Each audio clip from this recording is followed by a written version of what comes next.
everyone, you're with Tesla Tom. Thanks so much for joining us on Ludicrous Feed. I'm with Evan in the car. Hey Evan. Hello. So Tesla has recently released the hold function in our cars. So I'm in Mummy's Tesla Model 3 today, Performance.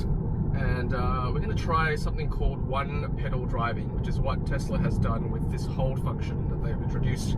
We're on standard regen braking, and just a quick recap of regen braking. It's basically unique to electric vehicles where every time you let go of the accelerator pedal, the energy is collected back into the battery, and that way you recollect about 25% worth of energy if you release the accelerator pedal. So previously, if you let go of the accelerator pedal, it'll regen, but then it won't come to a complete stop. But now, with one pedal driving, the regen braking is actually a lot stiffer in this car. So it actually collects a lot more energy, and the car will actually come to a complete stop, and it'll put the car in hold, which is really good. And I'll try to find some examples for you with one pedal driving. Okay, so we're coming up to a roundabout now, and it's a good time to show you how to do this. So Evan, have a look at my feet. I've just got my foot on the accelerator pedal and nothing else. And have a look at the road now. And we're just coming up to the roundabout, and I'm just going to gently and show my feet again. So just gonna, okay, so there we are, and show the road, Evan, and now show the screen. See, it's got it on hold. It's pretty cool, and I didn't touch the brakes at all, so I managed to get the car to come to a complete stop at the roundabout. And it's a bit of a gentle art as well, so you don't have to take your foot completely off the accelerator. You can sort of gently set it where you think the car needs to be to slow down, and then when you're happy with the position of the car and it's really slow, then lift the foot off, and that's how you stop. We're coming to a red light now. Whoa. And look at my feet. I'm just going to gently release, and the car has come to a complete stop. There it is, putting on hold. The car has stopped on a red light, and I'm on a slope, which is fantastic. So normally if I'm on a slope,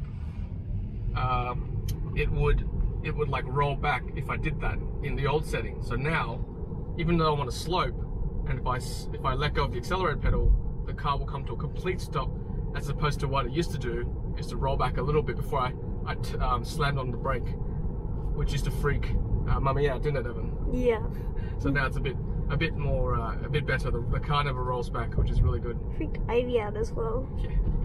Okay, so that was an example of a roundabout and a traffic light on standard regen braking. We're going to now switch over to low regen braking and see what a difference that makes, and whether we have to change our driving style a little bit. Light on a slope again, so now it's on low regen, and the car is not going to stop. Have a look.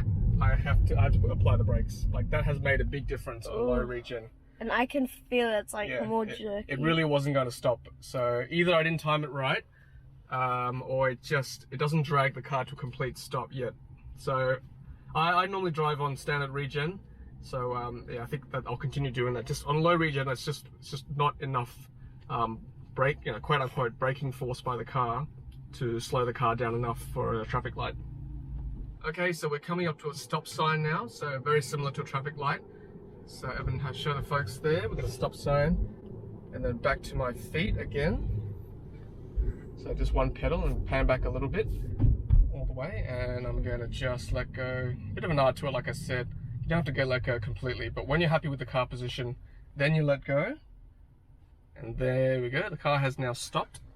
The car didn't roll back, and that's a stop sign.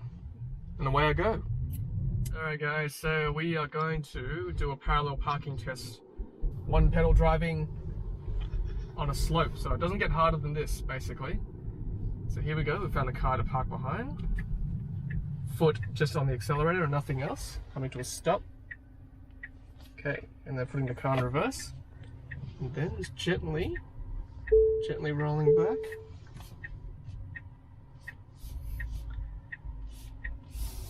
Yeah, it doesn't get harder than this on a slope backwards in reverse with one pedal driving. All about the timing here. Gentle art of one pedal driving, parallel parking in reverse. Foot only on the accelerator, nothing else. Okay, back into drive. And straightening up. This is literally a lesson on how to parallel park as well. How's that? Not bad, right? Right against the curb. Okay, so now we are going to test one pedal driving and how stiff the regen braking is now down a steep hill. So I'm just going to drive at normal speed, or at the speed limit, and we're about to approach a fairly steep hill, and the car should stop by itself with the hold stopping setting. So here we are, about to hit the steep hill. Evan, do you want to show the guys? It's pretty steep down here. Okay, so I'm driving at about 35 kilometers. I'm going to let go of the pedal now. Feel it slow down a lot. Should just slow to a complete stop. And my foot is off the pedal. And the car has now stopped by itself. And it's put it on hold. Whereas previously it would have just kept rolling. Same deal, we're going up a hill now. And I'm going to drive at speed, or at the speed limit. Going at 30, 35, okay. And I'm just going to let go. Of course the car stops. It's on hold. And yeah, just stopped. Whereas previously the car would have rolled backwards. Guys, well that is one pedal driving on the Tesla Model 3. Pretty impressive. Dare I say, very similar to the Nissan Leaf e-pedal that they've got. You know, obviously not new to those drivers, but to Tesla drivers now, we've got this one pedal driving. And I guess the aim is to try to save the brake pads even more than what it was doing before. So you could technically, if you time it right, you can always go with just one pedal driving, and the car will stop for you if you let go of the accelerator at the right time. Very similar to, I guess, a manual car, where the manual car you want to try not to use the brake as much as possible by timing the gear shifts. In an electric vehicle, you're timing the letting go of your accelerator at the right time so that you're stopping without using the brakes. Very cool. And as you saw, the difference between standard and low regen, there is a big difference. I personally like the standard regen setting so that you know, you can time it better, I think, as opposed to, you know, not having enough braking force with the car on low. Alright guys, well thank you very much for watching. Hope you enjoyed that. Don't forget to leave a comment below. And thanks for supporting Ludicrous Feed. And as always, happy charging! Happy charging. Okay, so we are coming up to a traffic light now. And watch my feet now. So it's a bit of a gentle art. You've got to time... Oh, it's green. Sorry. Yeah.